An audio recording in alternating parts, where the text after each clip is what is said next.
لله نحمده ونستعينه ونستغفره ونعوذ بالله من شرور أنفسنا ومن سيئات أعمالنا من يهدي الله فلا مضل له ومن يضلل فلا هادي له وأشهد أن لا إله إلا الله وحده لا شريك له وأشهد أن محمدا عبده ورسوله أرسله بالحق بشيرا ونذيرا أما بعد فإن خير الحديث كتاب الله وخير الهدي هدي محمد صلى الله عليه وسلم وشر الأمور محدثاتها وكل محدثة بدعة وكل بدعة ضلالة وكل ضلالة في النار يا أيها الذين آمنوا اتقوا الله حق تقاته ولا تموتن إلا وأنتم مسلمون يا أيها الناس اتقوا ربكم الذي خلقكم من نفس واحدة وخلق منها زوجها وبث منهما رجالا كثيرا ونساء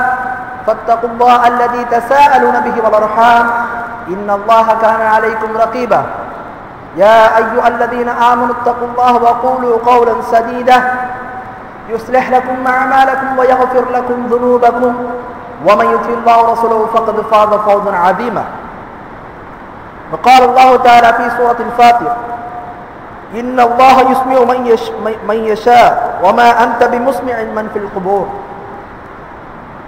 கண்ணியமிக்க அல்லாஹ்வின் நல்லடியார்களே, அல்லாஹ் தஆலா சத்திய மார்க்கமான இந்த இஸ்லாமிய மார்க்கத்தை ஏற்று அந்த மார்க்கத்தை பற்றி அறிந்து கொள்வதற்காக வேண்டி நாம் எல்லாம் சிறப்பான ஒரு தினத்திலே சிறப்பான இடத்திலே கூடியிருக்கிறோம். மிக்க அல்லாஹ்வின் நல்லடியார்களே, இஸ்லாமிய மார்க்கத்தின் அடிப்படை கொள்கைகளில் ஒன்றாக இருக்கக்கூடிய லா இலாஹ இல்லல்லாஹ், வணக்கத்திற்கு தகுதியானவன் அல்லாஹ்வை தவிர வேறு யாரும் இல்லை என்ற நம்பிக்கையை என்ற கொள்கையை நாம் அனைவரும் என்ன செய்திருக்கிறோம்? ஏற்றுக்கொண்டிருக்கிறோம். ஆக இந்த கொள்கையின் மீது நம்பிக்கை வைத்திருக்கின்ற, இந்த கொள்கையை ஏற்றிருக்கக்கூடிய ஒவ்வொரு முஸ்லிமான ஆண் பெண் அனைவரும் இந்த கொள்கையை பற்றியும் தெரிஞ்சு வச்சிருக்கணும். இந்த கொள்கைக்கு எதிராக இருக்கக்கூடிய தவறான நம்பிக்கைகள் என்ன அப்படின்றத என்ன செய்திருக்கணும்? அறிந்து வைத்திருக்கணும்.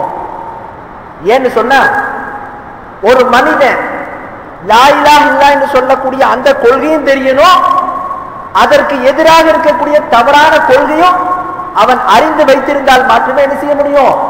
அவன் தவறான நம்பிக்கைகளை பார்க்கும்போது, அது சம்பந்தமான விஷயங்கள் வரும்போது என்ன செய்ய முடியும்? தன்னுடைய சரியான கொள்கையான லா இலாஹ இல்லல்லாஹ்வுல உறுதியா இருக்க முடியும். ஒரு மனிதன் லா இலாஹ இல்லல்லாஹ் சொல்லக்கூடிய இந்த கொள்கையை ஏற்றுக்கொண்டிருக்கிறான், ஆனா இதற்கு எதிரான தவறான நம்பிக்கைகளை பத்தி தெரியல, தவறான கொள்கையை பத்தி தெரியல சொன்னா அவன் ஒரு காலம் என்ன செய்யப்படலாம்? தவறான கொள்கையில சில நேரம் அவன் அதை அறியாததுனால அந்த தவறான கொள்கையை சரி என்று நம்பி அவன் மாற்றமாக நடந்துவிடலாம். அதனால தான் லா இலாஹ இல்லல்லாஹ் தொடர்பான இந்த விஷயத்துல நாம எப்படி இந்த கொள்கையை அறிந்திருக்கிறோமோ அது போன்று இதற்கு எதிரான தவறான விஷயங்களை என்ன செய்து வைத்திருக்கிறோம்? அறிந்து வைத்திருக்கிறோம். நபிகள் நாயகம் ஸல்லல்லாஹு அலைஹி வஸல்லம் அவர்கள் இப்படித்தான் சஹாபாக்களுக்கு என்ன செய்தாங்க? மார்க்கத்தை சொன்னாங்க, லா இலாஹ இல்லல்லாஹ் சொன்னாங்க. இன்னொரு பக்கம் லா இலாஹ இல்லல்லாஹ்வுக்கு எதிராக என்ன தவறான நம்பிக்கைகள் இருக்கிறதோ அதை அனைத்திய ரசூல் என்ன செய்தாங்க? இது தவறான நம்பிக்கை, இதுல கவனமா இருந்துக்கிடணும், இதுல நீங்க தவறு செய்தீங்கன்னு சொன்னா இது உங்களுடைய கொள்கை என்ன செய்யணும்? தகர்த்துடும் என்று சொல்லி நபிகள் நாயகம் ஸல்லல்லாஹு அலைஹி வஸல்லம் அவர்கள் தவறான கொள்கையை பற்றி கூட என்ன செய்தாங்க? சஹாபாக்கள்கிட்ட தெரியப்படுத்தினாங்க. ஆக அப்படிப்பட்ட விஷயங்களை நாமளும் அறிந்து வைத்திருக்கணும். அதுல நாம சில கடந்த ஜும்மாவுக்கு முன்னாடி நம்ம என்ன செய்தோம்? 3 விஷயங்களை பத்தி பார்த்தோம். என்ன? ஓதுதல். என்ன ஓதுதல்? ஒரு மனிதனுக்கு அவன் நோய்வாய்ப்பட்டன்னு சொன்ன அவன் என்ன செய்யலாம்? ஓதி பார்க்கலாம். மார்க்கம் அனுமதித்த குர்ஆன் வசனங்களை, துஆக்களை ஓதி என்ன செய்யலாம்? அவன் நிவாரணத்தை தேடிக்கொள்ளலாம், அதற்கு மார்க்கம் அனுமதி அளித்திருக்கிறது. நபிகள் நாயகம் ஸல்லல்லாஹு அலைஹி வஸல்லம் அவர்கள் ஓதி பார்த்திருக்கிறார்கள், சஹாபாக்கள் ஓதி பார்த்திருக்கிறார்கள், மார்க்கம் அனுமதிக்குது அப்படின்றத பத்தி பார்த்தோம். அதற்கடுத்து இரண்டாவதாக தாவீது தொடர்பாக, தாயத்து தொடர்பாக சில விஷயங்கள் நம்ம பார்த்தோம். அதற்கடுத்து மூன்றாவதாக தபர்ருக்குன்னு சொன்ன ஒரு மனிதன் தபருக்கு கிடைக்கும், மரத்துல தபருக்கு கிடைக்கும், கொடியின் மூலமாக தபருக்கு கிடைக்கும், குறிப்பிட்ட சில கற்கள் மூலமாக தபருக்கு கிடைக்கும் என்று ஒரு மனிதன் அல்லாஹ் தடுத்த வழியில ஒரு மனிதன் தபருக்கு போய் செலுத்துறான்னு சொன்னா அதையும் நபிகள் நாயகம் ஸல்லல்லாஹு அலைஹி வஸல்லம் அவர்கள் இந்த லா இலாஹ இல்லல்லாஹ் சொல்லக்கூடிய இந்த கொள்கைக்கு எதிரானது அப்படின்றத தெரியப்படுத்தினாங்க அப்படின்றத பத்தி பார்த்தோம். அதுக்கடுத்து நான்காவது விஷயம் என்ன விஷயம்? கபரு தொடர்பான நம்பிக்கை. இஸ்லாமிய மார்க்கத்துல லா இலாஹ இல்லல்லாஹ் பத்தி ஏற்றுக்கொண்டிருக்கக்கூடிய அந்த கொள்கை மீது நம்பிக்கை வைத்திருக்கக்கூடிய ஒவ்வொரு மனிதனும் என்ன இந்த கபரு தொடர்பான சட்ட திட்டங்கள் என்ன என்பதை என்ன செய்திருக்கிறோம், அதுல அடிப்படையான சில விஷயங்கள் இருக்கிறது, அதை அறிந்து வைத்திருக்கிறோம். ஏன்னு சொன்ன இன்னைக்கு நம்ம பார்க்கக்கூடிய முஸ்லிம் சமுதாயத்துல அதிகமாக மக்கள் சிறுக்கிற போய் விழுவதற்கு இந்த லா இலாஹ இல்லல்லாஹ் சொல்லக்கூடிய இந்த கொள்கையில தடம் புரள்வதற்கான காரணங்கள்ல ஒரு காரணமா என்ன, இந்த கபரு தொடர்பான நம்பிக்கை இருக்கிறது. ஆக கபரு வாழ்க்கையை பத்தி இஸ்லாம் என்ன சொல்கிறது, கபரை பத்தி என்ன சொல்கிறது அப்படின்றத பத்தி நம்ம என்ன செய்திருக்கணும், அறிந்து வைத்திருக்கணும். ஏன்னு சொன்ன இன்னைக்கு சில பேர் முஸ்லிம்கள் சொல்ல என்ன செய்யறாங்க, கபர்களிடத்துல போய் தங்களுடைய தேவையை கேட்கிறார்கள். நேரடியாக மகானே, அவுளியாவே, அடக்கமாயிருக்கிறவரே, பெரியாரே, நீங்க என்ன செய்யுங்க, எனக்கு அதை கொடுங்க இதை கொடுங்கன்ற மாதிரி நேரடியாக கேட்கிறார்கள். அப்படி இல்லை என்று சொன்னால் அவர்கள் மூலமாக வசீலானே எப்படி, இவர்கள் அல்லாஹ்விடத்தில் நமக்கு அவருடைய பரிந்துரை செய்வாங்க, அதனால இவங்களை நம்ம திருப்திப்படுத்தணும், இவங்களை நம்ம என்ன செய்யணும், ஜியாரத் செய்யணும் என்று சொல்லி என்ன பண்றாங்க, இந்த மாதிரி சிறுக்கான காரியங்கள் எல்லாம் செய்து கொண்டு இருக்கிறார்கள். ஆக நாம இது பற்றிய சரியான மார்க்கம் என்ன சொல்கிறது அப்படின்றதையும் நாம தெரிந்து வைத்திருக்கணும். நபிகள் நாயகம் ஸல்லல்லாஹு அலைஹி வஸல்லம் அவர்கள் இந்த கபரை பற்றி நமக்கு என்ன சொல்லி இருக்கிறாங்க, இந்த கபர்ல போய் சிலர் போறாங்களே ஜியாரத் என்ற பேர்ல, அங்கு இறந்தவர்களுக்காக வேண்டி அங்கு நின்று அவர்களிடத்துல பிரார்த்திக்கின்றார்களே, அவர்களிடத்துல தேவைகளை கேட்கிறார்களே, இதற்கு மார்க்கம் அனுமதித்திருக்கிறதா? இன்னும் சில பேர் கபர்ல இருக்கிறவங்க உயிரோடு தான் இருக்கிறாங்க, நபிமார்கள் உயிரோடு இருக்கிறார்கள், நபிகள் நாயகம் ஸல்லல்லாஹு அலைஹி வஸல்லம் அவர்களும் உயிரோடு தான் இருக்கிறாங்க, நம்ம தேவைகளை அவங்க இடத்துல கேட்கலாம் என்று சொல்லி என்ன செய்யறாங்க, சிறுக்கான காரியங்களை செய்து கொண்டு இருக்கிறாங்க. ஆக இது தொடர்பாக மார்க்கம் நமக்கு என்ன தெரியப்படுத்துது, நபிகள் நாயகம் ஸல்லல்லாஹு அலைஹி வஸல்லம் அவர்கள் இதுல நமக்கு என்ன வழிகாட்டுதலை கொடுத்தாங்க அப்படின்றத பத்தி பார்க்கும்போது நபிகள் நாயகம் ஸல்லல்லாஹு அலைஹி வஸல்லம் அவர்கள் ஒரு ஹதீஸ்ல சொல்றாங்க, சஹீஹ் முஸ்லிம்ல வருது, நஹைதுக்கும் அன் ஜியாரத்துல் குபூர், மக்களே நான் உங்களை கபர் ஜியாரத் செய்வதை விட்டு தடுத்திருந்தேன். நபிகள் நாயகம் ஸல்லல்லாஹு அலைஹி வஸல்லம் அவர்கள் ஆரம்ப காலத்துல இஸ்லாமிய மார்க்கத்தை மக்கள்கிட்ட சொல்லும் போது கபர் ஜியாரத் செய்வதையே தடுத்துட்டாங்க. கபர் ஜியாரத் செய்யக்கூடாது, மார்க்கத்தில் அது தடை என்ற உத்தரவு போட்டாங்க ரசூலுல்லாஹ். எதுக்காக வேண்டி, என்ன காரணத்துக்காக வேண்டி, இஸ்லாத்துல வரக்கூடிய மக்கள் இதுக்கு முன்னாடி இருந்தார்களே அவங்க எப்படி இருந்தாங்க, இஸ்லாத்தை ஏற்றுக்கொள்றதுக்கு முன்னாடி அந்த மக்களுடைய நிலை என்னவா இருந்தது, அவங்களுடைய ஊர்கள்ல அவங்களுடைய மக்கள் மத்தியில ஏதேனும் ஒரு நல்ல மனிதர் மரணித்து விட்டார் என்று சொன்னால் அவர் மரணித்ததுக்கு அப்புறம் என்ன செய்வாங்க, அவர் இறந்த அந்த இடத்துல அடக்கம் செய்த இடத்துல என்ன பண்ணுவாங்க, கபறுகளை உருவாக்கி அதை உயர்வாக கட்டி வைத்து என்ன பண்ணுவாங்க, அங்கே வணங்குவார்கள், அந்த இடத்துல தங்களுடைய தேவைகளை கேட்பார்கள், அந்த இறந்து போனவங்க பிரார்த்தனை செய்வார்கள். இதுதான் அந்த காலங்காலமா அந்த மக்கள் செய்துட்டு இருந்தாங்க. அப்ப இஸ்லாத்துக்கு வந்ததுக்கு அப்புறம் நபிகள் நாயகம் ஸல்லல்லாஹு அலைஹி வஸல்லம் அவர்கள் இந்த விதத்துல மக்கள்கிட்ட சிறுக்கு வந்துவிடக் கூடாது, மக்கள் இதை தடம்பெறக்கூடாது என்று சொல்லி என்ன செய்தாங்க, ஆரம்ப காலத்துல இஸ்லாமிய சட்டங்கள்ல ஆரம்பத்தை சொல்லும் போது கபரு ஜியாரத் செய்வதையே ரசூலுல்லாஹ் தடுத்துட்டாங்க. கபரு ஜியாரத் செய்வதற்கு யாருக்குமே அனுமதி இல்லை என்று சொல்லி ஆரம்பத்திலே தடை உத்தரவு போட்டாங்க. ஏன், என்ன காரணத்துக்காக வேண்டி, மக்கள்கிட்ட கபரு வாழ்க்கை தொடர்பாக அந்த கபறுகள் தொடர்பாக அந்த தவறான நம்பிக்கை என்ன செய்யணும், நீக்கணும் என்று சொல்லி ஆரம்பத்துல போட்டாங்க. இதை போடுவதன் மூலமாக, இந்த தடையை ஏற்படுத்துவதன் மூலமாக கொள்கையில அல்லாஹ்வை மட்டுமே வணங்கணும், அவனை தவிர யாரையும் வணங்கக்கூடாது. துவாக்கள், பிரார்த்தனைகள், நம்முடைய உதவியை அல்லாஹ்விடத்தில் தேடுவது, நம்முடைய தேவைகளை கேட்பது, இவை அனைத்தும் இபாதத்தாக இருக்கிறது, வணக்கமாக இருக்கிறது. இது அல்லாஹ்விடத்தில் மட்டும்தான் செய்ய வேண்டும் என்ற கொள்கை என்ன செய்தாங்க? ஆரம்பத்தில் அந்த மக்கள்கிட்ட சொன்னாங்க. அந்த மக்கள் அதுல உறுதியானதுக்கு அப்புறம், அந்த மக்கள் தங்களுடைய கொள்கையில உறுதியானதுக்கு அப்புறம் நபிகள் நாயகம் ஸல்லல்லாஹு அலைஹி வஸல்லம் அவர்கள் பிறகு சஹாபாக்களுக்கு அனுமதித்தார்கள். என்னவென்று, நஹைத்துக்கும் அன் ஜியாரத்துல் குபூர், கபர்களை ஜியாரத் செய்வதை விட்டு உங்களை நான் தடுத்திருந்தேன். ஃபஸூருஹா, இப்ப நீங்க என்ன செய்யலாம்? கபரை ஜியாரத் செய்யலாம். ஏன்? நீங்க உங்களுடைய கொள்கையை சரியாக இருந்துட்டீங்க, கொள்கை தொடர்பான விஷயங்களை சரியாக புரிந்து கொண்டீர்கள், கபரை பற்றிய அந்த தவறான நம்பிக்கையை உங்களுடைய மனசிலிருந்து கலந்து விட்டீர்கள். அதனால நீங்க என்ன செய்யலாம்? கபரை ஜியாரத் செய்யலாம் என்று சொல்லி நபிகள் நாயகம் ஸல்லல்லாஹு அலைஹி வஸல்லம் பிறகு அனுமதி கொடுத்தாங்க. அடுத்து இன்னொரு ஹதீஸ்ல முஸ்லிம்ல வருது, நபிகள் நாயகம் ஸல்லல்லாஹு சொல்றாங்க, ஸூருல் குபூரா, மக்களே நீங்கள் கபர் ஜியாரத் செய்யுங்க. கபர் ஜியாரத் எதுக்காக வேண்டி செய்யணும், என்ன காரணத்துக்காக வேண்டி செய்யணும், அதே ரசூலுல்லாஹ் தெரியப்படுத்துறாங்க. ஃபஇன்னஹா துதக்கிருல் மௌத, இந்த கபர் ஜியாரத் இருக்கிறதே, இந்த ஜியாரத்தை செய்வதன் மூலமாக உங்களுக்கு மரண சிந்தனை ஏற்படும், மரண சிந்தனை உண்டாகும். நேற்று வரைக்கும் நம்மளோட வாழ்ந்தவங்க, நம்மளோட இருந்தவங்க நம்மளை விட்டு போய்விட்டார்களே, நாம ஒரு நாளைக்கு இந்த உலகத்தை விட்டு போகுவோம், அது உறுதி என்ற அந்த சிந்தனை என்ன செய்யும்? உங்களுக்கு வரும். அதனால நீங்க என்ன செய்யுங்க? கபர் ஜியாரத்தை செய்யுங்கள் என்று சொல்லி நபிகள் நாயகம் ஸல்லல்லாஹு சொன்னாங்க. என்ன காரணத்துக்காக வேண்டி? மறுமை சிந்தனை ஏற்படுத்தும். அடுத்து இன்னொரு ஹதீஸ்ல அஹ்மத் என்ற நூல்ல வருது, அதுல நபிகள் நாயகம் ஸல்லல்லாஹு சொன்னாங்க, இன்னி நஹைத்துக்கும் அன் ஜியாரத்தில் குபூரி வஸூருஹா, மக்களே நான் ஆரம்பத்திலே ஜியாரத் செய்யக்கூடாது, கபர் ஜியாரத் செய்யக்கூடாது என்று தடுத்திருந்தேன். இப்ப நீங்க என்ன செய்யலாம்? கபர் ஜியாரத்தை நீங்க செய்யலாம். எதுக்காக வேண்டி? இன்ன ஃபீஹா இப்ரா, இந்த கபர் ஜியாரத் செய்யறமே அதிலே படிப்பினை இருக்கிறது. என்ன படிப்பினை? ஒரு மனிதன் கபர் ஜியாரத் செய்வதன் மூலமாக மறுமை சிந்தனை ஏற்படுகிறது. ஆக அந்த மறுமை சிந்தனை, மரணத்தினுடைய அந்த நிகழ்வு, இதெல்லாம் மனிதன் என்ன செய்யறான்? கபர் ஜியாரத்தை செய்வதன் மூலமாக இவை அனைத்தும் உறுதியாக நமக்கும் ஒரு நாள் ஏற்படும் என்ற நம்பிக்கையில அவன் உறுதியாகிறான்.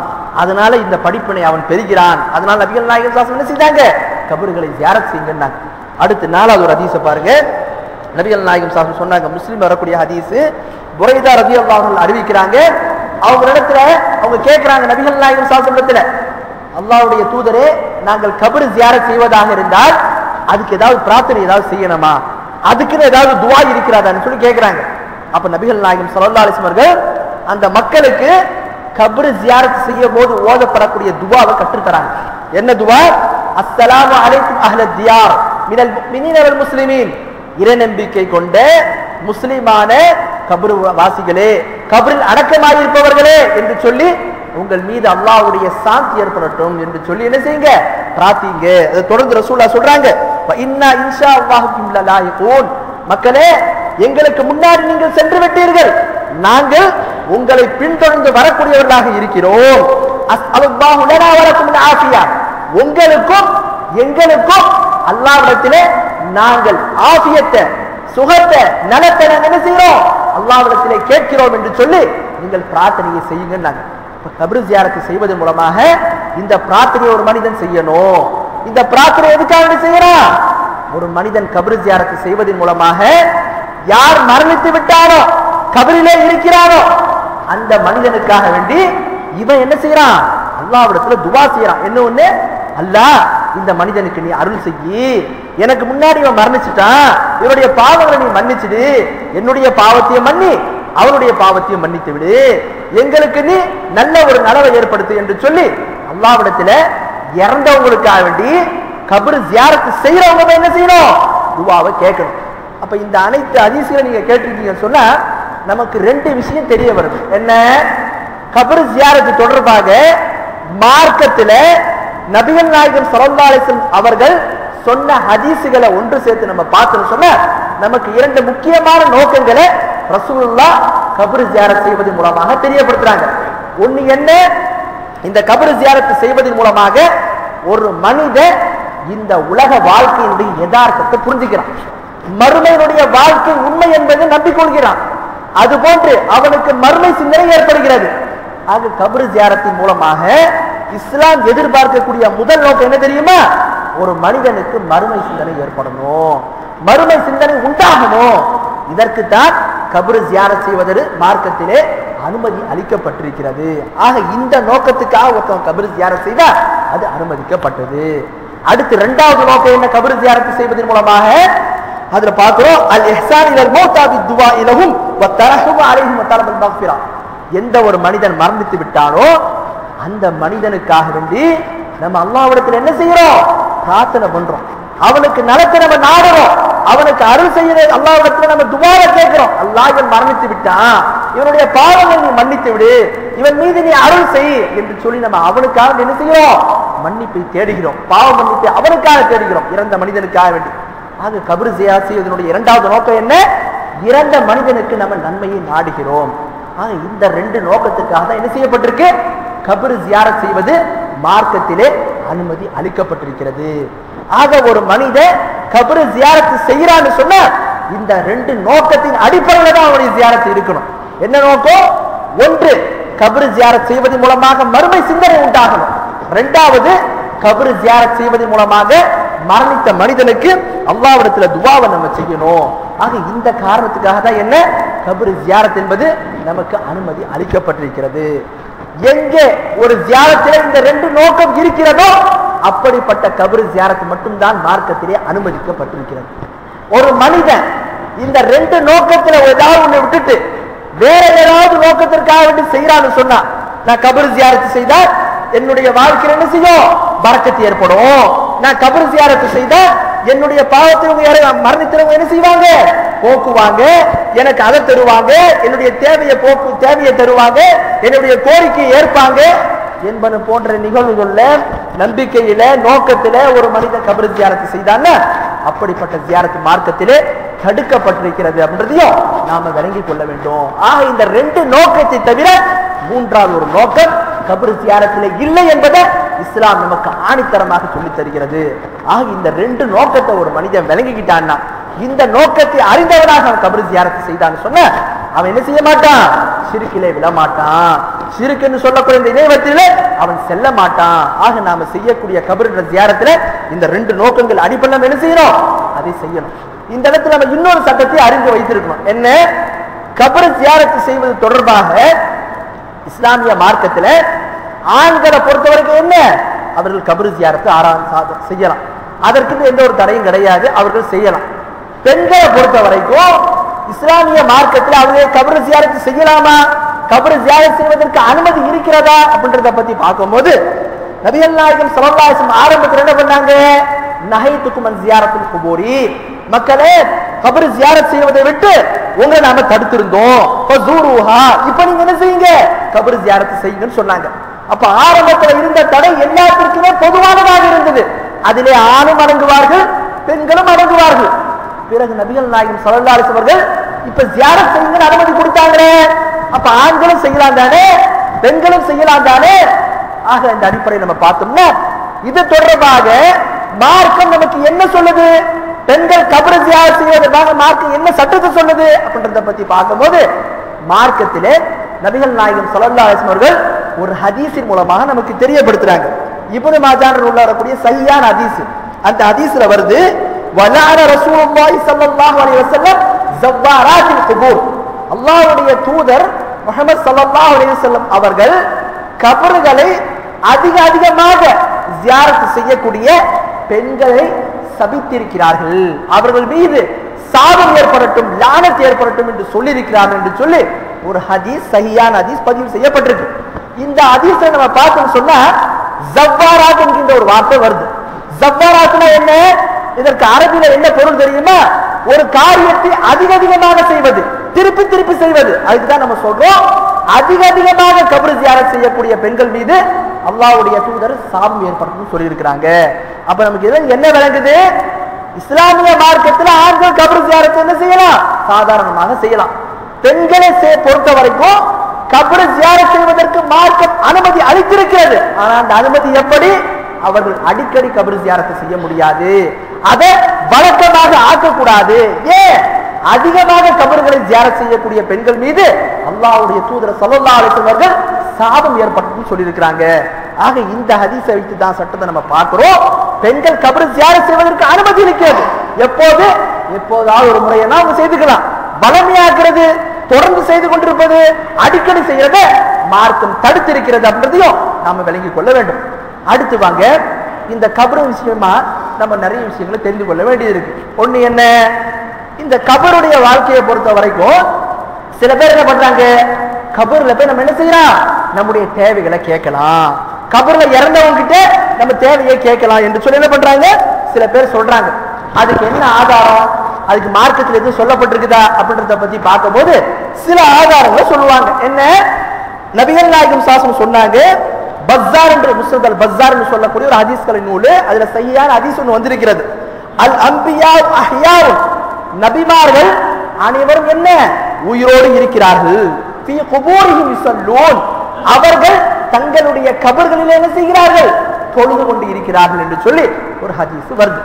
இந்த ஹதீஸை என்ன செய்யறாங்க பாத்தீங்களா, நபிமார்கள் உயிரோடு இருக்கிறாங்க கபர்ல என்று சொல்லி என்ன பண்றாங்க, இதை ஆதாரமாக காட்டுறாங்க. அடுத்து அபூதாவுத் ஒரு ஹதீஸ் வருது, அதுல சொல்றாங்க நபிகள் நாயகம் ஸல்லல்லாஹு அலைஹி வஸல்லம் அவர்கள், இன்னல்லாஹ ஹர்ரம அலல் அர்தி அன் தஅகுல அஜ்ஸாதல் அன்பியா, நிச்சயமாக அல்லாஹ் தஆலா பூமி என்ன செய்திருக்கிறான் தெரியுமா, பூமியுடைய இந்த மண்ணிற்கு தடை ஏற்படுத்தி இருக்கிறான். என்ன தடை, நபிமார்களுடைய உடலை மேனி என்ன செய்யக்கூடாது, பூமி தின்னாது, அது சாப்பிடாது, அது கரிக்காது, அது அரிக்காது. அப்ப என்ன, நபிமார்களுடைய உடல் அப்படியே இருக்கும், பூமி அதை தின்னாது. மற்றவங்களுடைய உடலை என்ன செய்யும், கரையா அரிச்சிடும், நபிமாருடைய உடலை அரிக்காது என்று சொல்லி நபிகள் நாயகம் ஸல்லல்லாஹு சொன்னாங்க. இதுவும் என்ன சஹீஹான ஹதீஸ் தான்.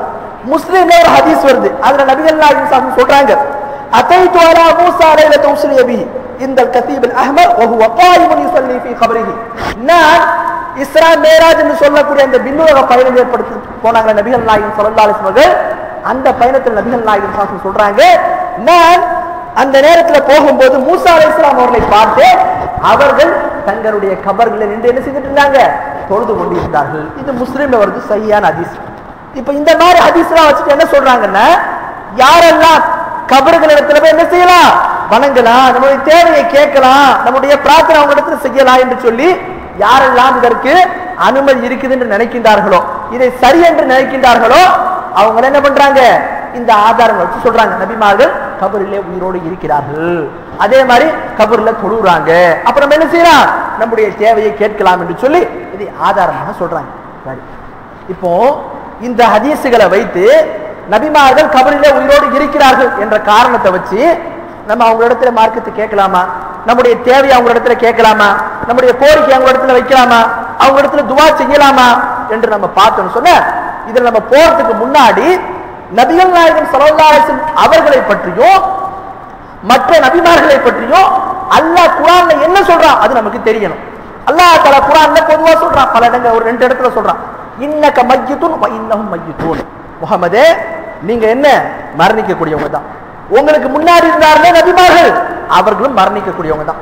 அப்ப அல்லாஹ் பொதுவா சொல்றான், நபிகள் நாயகம் ஸல்லல்லாஹு அலைஹி வஸல்லம் அவர்களும் மரணிக்கின்றவர்கள், அவங்களுக்கு முன்னாடி வந்த நபிமார்களும் மரணிக்கின்றவர்கள்.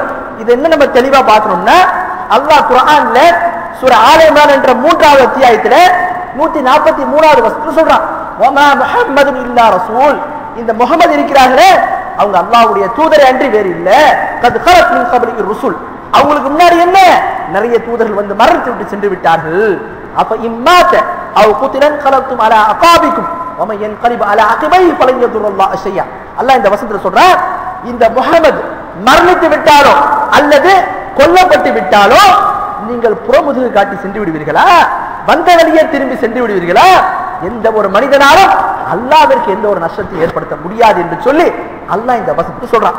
இந்த வசனம் இதை பற்றி நம்ம பார்த்தோம்னு சொன்னா புகாரில ஒரு ஹதீஸ் வருது, என்ன, நபிகள் நாயகம் ஸல்லல்லாஹு அலைஹி வஸல்லம் அவர்கள் மரணித்ததுக்கு அப்புறம் உமர் ரலியல்லாஹு அன்ஹு அவர்கள் சில சஹாபாக்களுக்குள்ள என்ன இருக்கு, ரசூலுல்லாஹ் மரணிக்கல, மயக்கத்துல தான் இருக்கிறாங்க, உயிரோடு தான் இருக்கிறாருன்னு சொல்றாங்க. அப்ப உமர்கள் எந்த அளவுக்கு சொல்றாங்கன்னா, யாராவது நபிகள் நாயகம் ஸல்லல்லாஹு அலைஹி வஸல்லம் இறந்து விட்டார் என்று சொன்னா அவங்களுடைய தலையை நான் என்ன செய்திடுவேன், கொய்திடுவேன், தலையை நான் வெட்டிடுவேன்னு சொல்றாங்க. இதுக்கு அடுத்த உடனே அபூபக்கர் ரலியல்லாஹு வர்றாங்க. வந்துட்டு அல்லாஹ்வை புகழ்ந்து விட்டு சொல்றாங்க, ومن كان يعبد منكم محمدا فإن محمدا قد مات ومن كان يعبد الله فإن الله حي لا يموت. சொல்றாங்க, மக்களே உங்கள யாரெல்லாம் முஹம்மது ஸல்லல்லாஹு அலைஹி வஸல்லம் அவர்களை வணங்கி கொண்டிருந்தார்களோ அவங்கள நன்றாக கேட்டுக்கொள்ளுங்கள், முஹம்மது ஸல்லல்லாஹு அலைஹி வஸல்லம் அவர்கள் இறந்து விட்டார்கள், மரணித்து விட்டார்கள். ومن كان يعبد الله, யாரெல்லாம் அல்லாஹ்வை வணங்கி கொண்டிருந்தார்களோ فإن الله حي, நிச்சயமாக அல்லாஹ் உயிரோடு இருக்கிறான். எப்படிப்பட்ட உயிருள்ளவன்? லா யமூத், அவனுக்கு மரணம் என்பதே கிடையாது, மரணம் என்பதே சம்பவிக்காது என்று சொல்லி அபூபக்கர் ரலியல்லாஹு சொல்லிட்டு தொடர்ந்து சொல்றாங்க. என்ன? குர்ஆனுடைய இந்த வசனத்தை சொல்றாங்க. 3வது அத்தியாயத்துல 143வது வசனம், வமா முஹம்மது இல்லா ரசூல், இந்த முஹம்மது என்ன? அல்லாஹ்வுடைய தூதராக இருக்கிறார் என்று வேறு இல்ல. قد خلت من قبله الرسل, அவருக்கு முன்னாடி நிறைய தூதர்கள் வந்தார்கள், மரணித்து சென்று விட்டார்கள். அப்ப இம்மாத்த அவ் குதிரன் கௌத்தும் அலா அகாபிக்கும் வமன் யன்கலிபு அலா அகிபைஹி ஃபலன் யதுருல்லாஹ் ஷையா. ஒரு மனிதன் இந்த முஹம்மது இறந்து விட்டார் என்ற காரணத்தை வைத்து இந்த மார்க்கத்தை விட்டு புறமுது காட்டி போயிட்டான்னு சொன்ன, முர்த்தத் ஆயிட்டான்னு சொன்ன, ஏப்போ அவனுக்கு தானே தவிர அல்லாஹ்வுக்கு எந்த ஒரு இழப்பும் கிடையாது என்று சொல்லி அல்லாஹ் இந்த வசனத்தை சொல்றான். இந்த வசனத்தை ஓதின உடனே ஹதீஸ்கள் என்ன தெரியுமா வருது? இந்த வசனத்தை கேட்ட மாத்திரத்திலே நிறைய சஹாபாக்களுக்கு புரிந்து விட்டது அல்லாஹ்வுடைய தூதர் இறந்து விட்டார்கள் என்று சொல்லி. உமர் ரலியல்லாஹு அன்ஹு ஸ்டேட்மென்ட் சொல்றாங்க, என்ன ஒண்ணு, எப்போது இந்த வசனத்தை நான் அபூபக்கர் ரலியல்லாஹு ஓதி கேட்டேனோ அப்போதே என்ன, என்னுடைய கால்கள் என்னுடைய உடம்பை தாங்குவதற்கு சிரமமாக இருந்தது, எங்கே நான் மூச்சை அடைந்து விடுத்து விடுவேனோ என்று பயந்து விட்டேன் என்று சொல்லி உமர் ரலியல்லாஹு சொல்றாங்க. அப்ப சஹாபாக்கள் அனைவரும் என்ன செய்திருந்தாங்க? இதை ஏற்றிருந்தாங்க. நபிகள் நாயகம் ஸல்லல்லாஹு அலைஹி வஸல்லம் மரணிக்கின்றவர்கள், அவங்களுக்கும் மரணம் இருக்கிறது, மற்ற நபிமார்களும் மரணிக்கிறவங்க. அப்ப இதுதான் நம்முடைய கொள்கை. அப்போ சில சரியான ஹதீஸ்களே பார்த்தோம், நபிமார்கள் கபரிலே இருக்கிறார்கள், உயிரோடு இருக்கிறார்கள் சொல்லி. அப்ப இத ரெண்டுத்தையும் எப்படி வழங்குறது? அல்லாஹ் குர்ஆன்ல சொல்றானே, அஃபலா யததப்பருல் குர்ஆன், இந்த குர்ஆனை நீங்க படிச்சு சிந்திச்சு உணர மாட்டீங்களா? வலவ் கான மின் கைரில்லாஹ் லவஜது ஃபீ இக்திலாஃபன் கதீரா, இது அல்லாஹ்வுக்கிட்ட வந்ததுன்னு சொன்னா இதுல அதிகமான கருத்து வேறுபாடுகள் நீங்க பார்த்திருப்பீங்க, அதிகமான முரண்பாடுகளை பார்த்திருப்பீங்க. அப்ப இஸ்லாமிய மார்க்கத்தை பொறுத்த வரைக்கும் இந்த மார்க்கத்துல என்ன, எந்த ஒரு முரண்பாடும் கிடையாது, எந்த ஒரு முரண்பாடும் இல்லை அப்படின்றத நாம நம்ப வேண்டும். அப்ப இதை நம்ம எப்படி விளங்கணும்? அல்லாஹ்வுடைய தூதர் மரணித்து விட்டாலும் நம்பிக்கை கொள்றோம், ஆனா இந்த ஹதீஸுகள்ல நபிகள் நாயகம் ஸல்லல்லாஹு அலைஹி வஸல்லம் அவர்கள் உயிரோடு இருக்கிறாங்க, மற்ற நபிமார்கள் உயிரோடு இருக்காங்க வருது, இதை எப்படி நம்புறோம் அப்படின்றத பத்தி பார்த்தோம் சொன்ன நம்ம இது தொடர்பாக மேற்கொண்டு சில விளக்கங்களை பார்த்தோம். அல்லாஹ் தஆலா குர்ஆன்ல 2வது அத்தியாயத்துல 154வது வசனத்துல சொல்றான், வலா தகூலு லிமன் யுக்தலு ஃபீ சபீலில்லாஹி அம்வாத் பல் அஹ்யாஉ வலாக்கின் லா தஷ்குரூன். அல்லாஹ் சொல்றான், மக்களே அல்லாஹ்வுடைய பாதையில வீர மரணம் அடைந்தார்களே, ஷஹீதானார்களே, அவங்கள பத்தி நீங்க என்ன சொல்லாதீங்க, மைத்தாயிட்டாங்கன்னு சொல்லாதீங்க, அவங்கள மரணித்து விட்டாங்கன்னு சொல்லாதீங்க. ஏன்? பல் அஹ்யாஉ, அவர்கள் உயிரோடு இருக்கிறார்கள், வலாக்கின் லா தஷ்குரூன், ஆனால் நீங்கள் அதை உணர மாட்டீர்கள். அல்லாஹ் என்ன சொல்றான், யார் அல்லாஹ்வுடைய பாதையில வீர மரணம் அடைகிறார்களோ, ஷஹீதாகிறார்களோ, அவங்க என்னவா, அவர்களை மரணித்தவர்கள் சொல்லக்கூடாது, உயிரோடு இருக்கிறார்கள் என்று சொல்லி அல்லாஹ் தஆலா சொல்றான். அதை நீங்கள் உணர மாட்டீர்கள் என்றதை சேர்த்து சொல்றான். அடுத்து வாங்க, குர்ஆன்ல அல்லாஹ் தஆலா 3வது அத்தியாயத்துல 169வது வசனத்துல சொல்றான், வலா தஹ்சபன்ன அல்லதீன குதிலு ஃபீ சபீலில்லாஹி அம்வாத் பல் அஹ்யாஉ இன்த ரப்பிஹிம் யர்ஸுகூன். அல்லாஹ் இந்த வசனத்தை சொல்றான், அல்லாஹ்வுடைய பாதையிலே யார் கொல்லப்பட்டார்களோ, வீர மரணம் அடைந்தார்களோ, அவங்களை நீங்க என்ன செய்யாதீங்க, மௌத்தானன்னு சொல்லாதீங்க. ஏன்? அதை நீங்க அறிய மாட்டீங்க. பல் அஹ்யாஉ இன்த ரப்பிஹிம், அவர்கள் அல்லாஹ்விடத்திலே உயிரோடு இருக்கிறார்கள் யர்ஸுகூன். அல்லாஹ் என்ன செய்யறான், அவர்களுக்கு ரிஸ்கை அளிக்கிறான். அடுத்து வாங்க, நபிகள் நாயகம் ஸல்லல்லாஹு அலைஹி வஸல்லம் முஸ்லிம் ஒரு ஹதீஸ்ல தெரியப்படுத்துறாங்க, என்னவென்று சொல்லி, அர்வாஹு ஃபீ ஜௌஃபி தைரின் குத்ரி, அந்த யாரெல்லாம் ஷஹீதானாகளோ அவங்களுடைய ரூஹ் அல்லாஹ் என்ன செய்யறான் தெரியுமா, ஒரு பச்சை நிறத்தில் உள்ள பறவையினுடைய வடிவில் அல்லாஹ் என்ன செய்வான், அதனுடைய வயிற்றிலே அவங்களுடைய ரூஹை வைப்பான். லஹா கனாதீர் முஅல்லகத்துன் பில் அர்ஷ், அந்த பறவைகள் என்ன செய்யும், அர்ஷுக்கு கீழே சில கூண்டுகள் இருக்கும், அந்த கூண்டுகளுக்குள்ளே அந்த பச்சை பறவையில வடிவிலே அவங்க யார் ஷஹீதானாங்களோ அவங்களுடைய ரூஹ் அதற்குள்ளே இருக்கும். தஸ்ரஹு மினல் ஜன்னதி ஐஸாத், அந்த ஷஹீதானாங்களோ அவங்க என்ன செய்வாங்க, அந்த பறவையினுடைய வடிவில் அவங்களுடைய ரூஹ் உள்ள இருக்கும், அவங்க சொர்க்கத்துல நாடி இடத்துல என்ன செய்வார்கள், அவர்கள் நடந்து வருவார்கள், கடந்து செல்வார்கள், பறந்து செல்வார்கள் என்று சொல்லி நபிகள் நாயகம் சொல்றாங்க. அப்ப இந்த எல்லா குர்ஆனுடைய வசனங்களை வைத்தோ ஹதீஸை வைத்து நமக்கு தெரிய வருது, யார் அல்லாஹ்வுடைய பாதையில மரணம் அடைந்தார்களோ அவங்கள மரணித்தவங்கன்னு சொல்லக்கூடாதுன்னு அல்லாஹ் தஆலா. ஏன்? அவங்க உயிரோடு இருக்கிறாங்க, அல்லாஹ் அவங்களுக்கு ரிஸ்க் அளிக்கிறான், அவங்க பறவையுடைய வடிவத்தில் அவங்களுடைய ரூஹ் இருக்கணும் என்று சொல்லி நபிகள் நாயகம் ஸல்லல்லாஹு சொல்றாங்க. அப்ப இதை நம்ம எப்படி விளங்குவோம்? அப்போ ஷஹீதானவங்க கிட்ட நம்ம கேட்கலாமா? அம்பியாக்கள் நபிமார்கள் உயிரோடு இருக்கிறன்றதுக்காக வேண்டி நம்ம அவங்க இடத்துல போய் கபர்ல உயிரோடு இருக்கிறாங்கன்றதுக்காக வேண்டி நம்முடைய தேவையை கேட்பது சரின்னு சொன்ன, அப்ப ஷஹீதானவங்களை பத்தி அல்லாஹ் என்ன சொல்றான்? அவர்களும் உயிரோடு தான் இருக்கிறார்கள் சொல்றான். அப்ப நம்ம அவங்க கிட்ட போய் கேட்கலாமா? அப்ப இதுக்கு என்ன விளக்கம், இதுக்கு என்ன தீர்வு? அதைத்தான் அல்லாஹ் நமக்கு சொல்றான். எப்படி அவங்கள மரணித்தவங்கன்னு சொல்லக்கூடாது, யாரு வீர மரணம் அடைந்தவங்களை மரணித்தவங்கன்னு சொல்லக்கூடாது. ஏன்? அவங்க உயிரோடு இருக்கிறார்கள், ஆனா அல்லாஹ் கூட ஒரு வார்த்தையை சேர்த்து சொல்றான், வலாக்கின் லா தஷ்குரூன். அவங்க உயிரோடு இருக்கிறார்கள், எப்படி உயிரோடு இருக்கிறாங்க அதை நீங்க உணர மாட்டீங்க.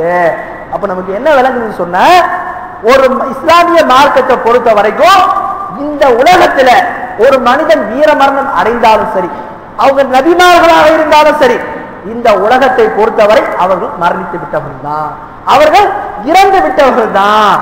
அடுத்து வாங்க, கபருடைய ஒரு வாழ்க்கை இருக்குது, அதுக்கு தான் நம்ம பர்ஸக்குடைய வாழ்க்கைன்னு சொல்லுவோம். அந்த வாழ்க்கையை பொறுத்த வரைக்கும் அல்லாஹ் தஆலா எப்படி ஷஹீதானவங்களுக்கு பிரத்யேகமான ஒரு சட்டத்தை கொடுத்திருக்கிறானோ, ஒரு சலுகை அளித்திருக்கிறானோ, அது போல என்ன நபிமார்களுக்கும் அல்லாஹ் என்ன செய்திருக்கிறான்? பிரத்யேகமாக கொடுத்திருக்கிறான். இதை வைத்து நம்ம என்ன செய்யக்கூடாது? இவர்கள் உயிரோடு இருக்கிறாங்க, அதனால அவங்க இடத்துல பேர் என்ன செய்யலாம்? நம்முடைய தேவையை கேட்கலாம் என்று சொல்லி விளங்கி கொள்ளக்கூடாது. ஆக நபிமார்கள் கபர்ல உயிரோடு இருந்தாலும் அவங்க இந்த உலகத்தை பொறுத்த வரைக்கும் அவர்கள் மரணித்து விட்டார்கள். அவங்க எப்படி உயிரோடு இருக்கிறார்கள், ஷஹீதானவங்க எப்படி உயிரோடு இருக்கிறார்கள், அதனுடைய உண்மையான நிலையை அல்லாஹ் நமக்கு என்ன சொல்றான்? நீங்கள் அறிய மாட்டீர்கள், அது அல்லாஹ் மட்டுமே அறிந்தது. ஆக அதை நம்ம என்ன செய்யணும்? அதை நம்ப வேண்டும். ஆக நம்ம சொன்ன விஷயத்தை சரியான முறையில் விளங்கிக் கொள்வதற்கு அல்லாஹ் நம் அனைவருக்கும் அருள் செய்வானாக. ஆனா அக்கூலு கௌலி ஹாதா வலக்கும் ஸாயில் முஸ்லிமீன் வஸ்தக்ஃபிருல்லாஹ் வலக்கும் ஸாயில் முஸ்லிமீன்.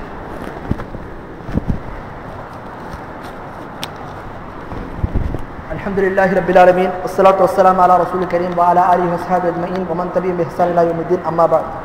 اللهم صل على محمد وعلى ال محمد كما صليت على ابراهيم وعلى ال ابراهيم انك حميد مجيد. اللهم بارك على محمد وعلى ال محمد كما باركت على ابراهيم وعلى ال ابراهيم انك حميد مجيد. கண்ணியமிக்க அல்லாஹ்வின் நல்லடியார்களே, கபர்ல நபிமார்கள் உயிரோடு இருக்கிறார்கள் அப்படின்றத பத்தி நம்ம என்ன செய்தோம்?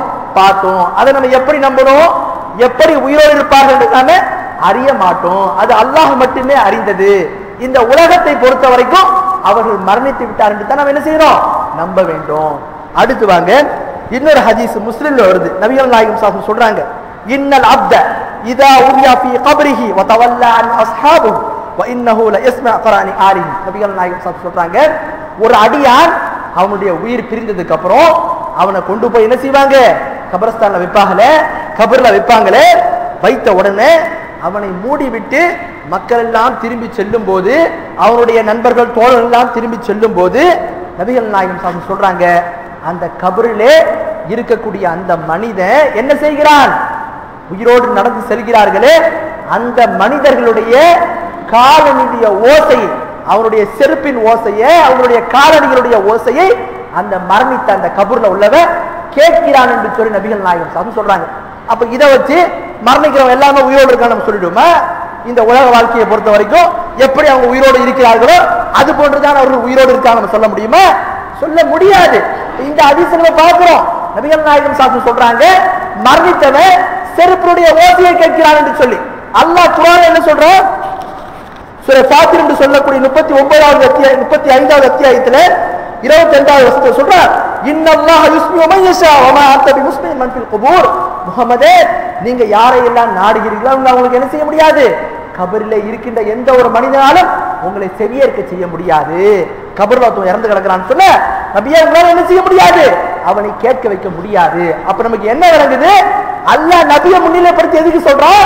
இதே வசனத்தை சொன்னா பாருங்க, இன்னக லா துஸ்மிஉல் மௌத்தா. முஹம்மதே, நீங்க என்ன மரணித்தவர்களை செவியேற்க செய்ய முடியாது. அப்ப என்ன விளங்குது?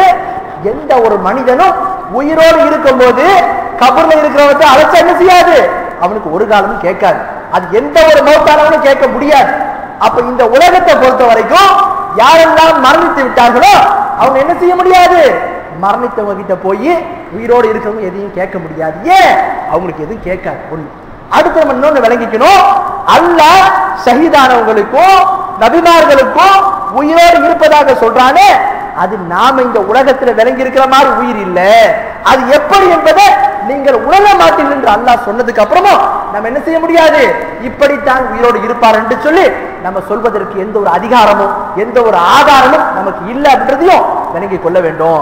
அடுத்து வாங்க, நபிகள் நாயகம் ஸல்லல்லாஹு அலைஹி வஸல்லம் இந்த ஹதீஸ்களை எல்லாம் சஹாபாக்கள் கேட்டாங்கல்ல, குர்ஆனுடைய இந்த வசனத்தை எல்லாம் அவங்க விளங்குனாங்கல்ல, அவர்களிலே ஏன் எந்த ஒரு சஹாபியும் நபிகள் நாயகம் ஸல்லல்லாஹு அலைஹி வஸல்லம் அவர்கள் மரணித்ததுக்கு பிறகு அவங்களுடைய கபர்ல போய் தங்களுடைய தேவை ஏன் கேட்கல, அந்த கபர்ல போய் தன்னுடைய கோரிக்கை ஏன் வைக்கல?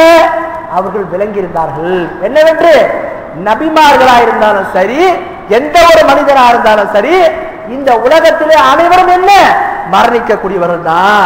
மரணித்து விட்டார் என்று சொன்னால் கபருடைய வாழ்க்கை வேற, அது எப்படி என்பது என்ன நமக்கு தெரியாது. அல்லாஹ் குர்ஆன்ல சொல்றான், கியாமத் நாள் வரைக்கும் எழுப்பப்படுவதற்கு முன்னாடி வரைக்கும் அல்லாஹ் என்ன செய்யறான், இந்த உலகத்திற்கும் அந்த கபரு வாழ்க்கைக்கும் மத்தியில ஒரு தடுப்பை ஏற்படுத்தி விடுகிறான். அப்ப நம்மளுடைய நிலை என்ன செய்ய மாட்டாங்க, எந்த ஒரு நபியும் அறிய மாட்டாங்க, எந்த ஒரு மரணித்தவர்களும் அறிய மாட்டார்கள் அப்படிங்கிறத விளங்கிக் கொள்ள வேண்டும். அதுதான் சஹாபாக்கள் விளங்கி இருந்தார்கள். அதன் காரணத்தினாலதான் அவங்க மரணித்தவர்ல கபூர்ல போய் நபிகள் நாயகம் ஸல்லல்லாஹு அலைஹி வஸல்லம் சொன்னாங்களே, நபிமார்கள் உயிரோடு இருப்பார்கள் என்பதை அறிந்திருந்தும் கூட அவங்க என்ன செய்யல, தங்களுடைய தேவை அவங்க கிட்ட கேட்கல. ஏன்? அவர்கள் புரிந்து வைத்திருந்தார்கள், இந்த உயிர் என்பது நாம நினைக்கிற மாதிரி கிடையாது, இது எப்படி என்பதை அல்லாஹ் தான் அறிவான், அவரே நமக்கு சொல்லிட்டான், நீங்கள் உணர மாட்டீர்கள் என்று சொல்லி. ஆக அந்த சஹாபாக்களை மாதிரி நாமும் குர்ஆனுடைய இந்த வசனங்களை ஹதீஸுகளை கபர் தொடர்பான இந்த சட்டங்களை விளங்கணும்னு சொன்னா நமக்குள்ள எந்த ஒரு கருத்து வேறுபாடும் வராது, நம்ம சிறுக்கில விழ மாட்டோம். இதை நாம தவறா விளங்குறோம்னு சொன்னா நம்ம ஒரு கால் சிறுக்கில விழுந்துருவோம். அப்படி இல்லை என்று சொன்னால் மார்க்கத்துல சில விஷயங்களை மறுக்க வேண்டிய சூழ்நிலைக்கு நம்ம தள்ளிடும். ஆக சஹாபாக்கள் எப்படி விளங்கினாங்களோ அல்லாஹ் குர்ஆன்ல சொல்றான், ஃபஇன் ஆமனு பிமிஸ்லி மா ஆமன்து பிஹி ஃபக்கத் இஹ்தது. இந்த சஹாபாக்கள் எப்படி ஈமான் கொண்டார்களோ, மார்க்க விஷயங்களை எப்படி அணுகினார்களோ அது போன்று நீங்களும் அணுகிறீங்கன்னு சொன்னா நீங்க நேர் வழியை பெறுவீர்கள். ஃபஇன் தவல்லோ, அப்படி நீங்கள் புறக்கணித்து விட்டு என்று சொன்னால் உங்களுடைய சுய வழக்கத்துக்கு நீங்க முன்னுரிமை கொடுத்துட்டீங்கன்னு சொன்னா ஃபஇன்னஹும் ஃபீ ஷிகாக், நீங்கள் பிளவிலே தான் இருப்பீர்கள், கருத்து வேறுபாடு தான் இருப்பீர்கள் என்று சொல்லி அல்லாஹ் சொல்றான். ஆக கண்ணியமிக்க அல்லாஹ்வுடையவர்களே, இது தொடர்பான மேற்கொண்டு சில விளக்கங்கள் இருக்கிறது. இன்ஷாஅல்லாஹ் வரக்கூடிய ஜும்மாக்கள்ல பார்ப்போம். ஆக நம்ம சொன்ன விஷயத்தை சரியான முறையில் விளங்கி அந்த மார்க்க சட்டங்களை சரியான செயல்படக்கூடிய மக்களாக அல்லாஹ் நம் அனைவரையும் ஆக்கி அருள்வானாக. அனா அகூலு கௌலி ஹாதா வ லக்கும் வஸாயில் முஸ்லிமீன் வ அஸ்தக்ஃபிருல்லாஹ் வ லக்கும் வஸாயில் முஸ்லிமீன். இபாதல்லாஹ் ரஹிமனி வ ரஹிமத்துல்லாஹ், இன்னல்லாஹ் யஅமுரு பில் அத்லி வல் இஹ்சானி வ ஈதாஇ தில் குர்பா வ யன்ஹா அனில் ஃபஹ்ஷாஇ வல் முன்கர் வல் பகீ யஇதுக்கும் லஅல்லக்கும் ததக்கரூன். اذكروا الله يذكركم وادعوه يستجب لكم ولذكر الله تعالى أولى وتم وعز وأكبر.